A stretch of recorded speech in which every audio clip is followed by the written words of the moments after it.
Mesiac po skončení vedeckej noci sa Gymnázium Partizánske rozhodlo zorganizovať ďalšiu vedeckú akciu. Tentokrát sa so študentami a ďalšími hostiami vyberáme do 1200 km vzdialeného Cernu. Po polročnej príprave sa v stredu 17.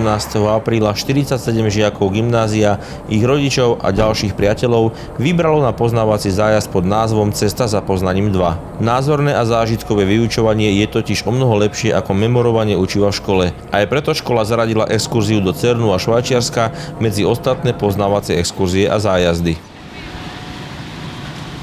Po noci strávenej v autobuse sme dorazili do mesta Winterthur, kde sme navštívili švajčiarske vedecké centrum Technorama. Trojpodlažná budova plná experimentov, s ktorými sa môžu návštevníci voľne hrať. Technorama je rozdelená na oddelenia, v ktorých návštevníci nájdú obrovské množstvo jednoduchých aj zložitých experimentov z oblasti mechaniky, elektrického a magnetického poľa, akustiky, svetla, tepla a ďalších častí fyziky. Stretnete sa aj s vysvetlením matematických javov, samozrejmosťou sú chemické laboratória so špecifickými témami. Deti aj dospelí sa radi zahrajú myšlienkový futbal, preveria svoje reflexy a telesné zručnosti v oddelení biológie. Neuveríte, ale 7 hodín hrania sa všetkých poriadne unavilo. Ďalších 350 km do hotela nedaleko Ženevy mnohí prespali.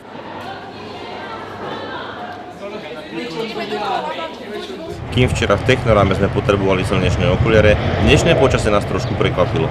Aj napriek dažďu odchádzame za hlavnou časťou našej exkurzie do OSN a Cernu. Každý sa tešil na návštevu azda najväčšej technickej stavby v Európe, Cernu a jeho výskumných laboratórií. Hneď ráno sme absolvovali prehliadku v Globe, obrovskej drevenej guli, s ktorou sa Švajčiari prezentovali na výstave Expo. Tu sú inštalované interaktívne panely s popisom jednotlivých častí urýchlovača. Druhá polovica našej skupiny medzitým navštívila susedné múzeum Mikrokosmos. Napoludne sme sa presunuli do európskeho sídla OSN v Ženeve, odkiaľ vám však zábery neprinesieme, pretože v areáli je zakázané filmovať. Videli sme však všetky rokovacie sály a na chodbách mnoho darov od členských štátov OSN. Slovenská sprievodkyňa nám priblížila činnosť organizácie a jej komisí sídliacich v Ženeve. Po hodinovej exkurzii sme sa opäť vrátili do Cernu na obed. Už v jedálni sme sa stretli so Slovenkou Inou Chalúbkovou, ktorá nás spolu s kolegami zo Španielska, Francúzska a Českej republiky sprevádzala centrom Atlas a výskumným strediskom magnetov. V úvodnej prednáške sme sa dozvedeli o histórii komplexu, o ľuďoch, ktorí v Cerne pracujú trvalo alebo absolvujú niekoľkomesačný výskum a stáže. Videli sme 3D film o stavbe strediska Atlas a nakúkli sme do jeho riadiaceho centra. Tajne sme dúfali, že sa dostaneme aj priamo do podzemia k urýchľovaču, čo sa nám však nesplnilo. Potom sme dopodrobna rozobrali spôsob chladenia urýchľovača tekutým héliom. Tiež sme sa dozvedeli, že pritom sa 27-kilometrový urýchľovač skráti o 80 metrov, že protóny 22 000 krát za sekundu prekročia hranice medzi Švajčiarskom a Francúzskom, že v milimeter hrubom supravodiči tečie až 14 000 amperov a mnoho iných perličiek. Únavný deň sme zakončili prehliadkou historického centra Ženevy. Zosilovač na gitaru? Kým včera pršalo, dnešné ráno nás ešte viac zaskočilo. Iba pár metrov nad hotelom sa šdejú zasnežené stromy. Kolesa autobusu sa dnes roztočia smerom na Slovensko, no cestou sa ešte zastavíme na poslednej časti našej exkurzii v čokoládovni a sirárni. Program posledného dňa sme v porovnaní s prvou návštevou zmenili. Rozhodli sme sa navštíviť vidiek a zablúdili sme do nádherného prostredia švajčiarskych hôr. Len pár kilometrov od seba ležia dedinky Gruyère a Broc. Švajčiari vedia veľmi dobre propagovať svoje výrobky. Netýka sa to len hodiniek a známych nožíkov, ale aj výroby kvalitného syra a výbornej čokolády. Výstava v Gruyère prezentuje nielen výrobky, ale aj prostredie, kde kravy špásajú lúky s kvetmi. Tie sme dokonca mohli priamo ovoňať. Spoza skla sme videli náročnú prácu pri spracovaní mlieka a výrobe syra. Obrovské 50-kilové bochníky syra zrejú vo veľkých presklených skladoch. Po prehliadke sme navštívili miestnu predajňu a mnohí ochutnali našľahané mlieko s rôznymi príchuťami, ktoré ponúkali zamestnanci syrárne priamo v budove. Prešli sme 6 kilometrov a naše žalúdky sa už tešili.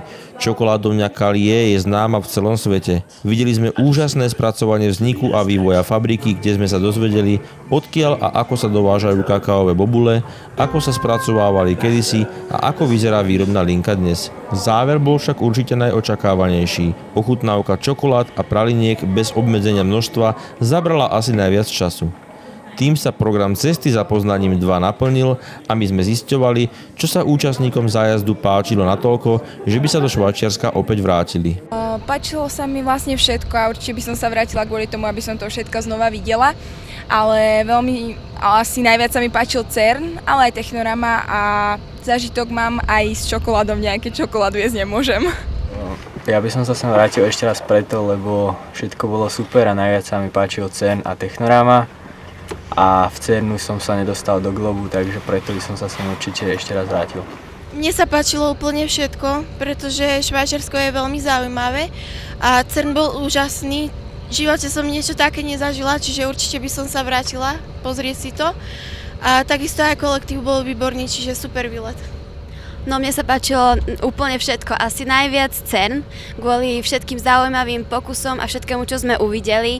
Potom taktiež aj pokusy, ktoré sme robili v Technorame, boli úžasné a Švajčiarsko celá ako krajina bola fascinujúca a nádherná príroda je tu a nevidím nič, kvôli čomu by som sa sem nechcela vrátiť.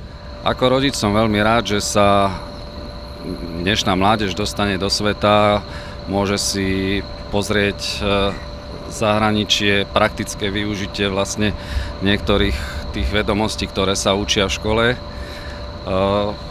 Myslím, že od poznávania cudzích krajov, jazyku, mentality až po nejakú modernú, čo sa týka techniky, aj umenie.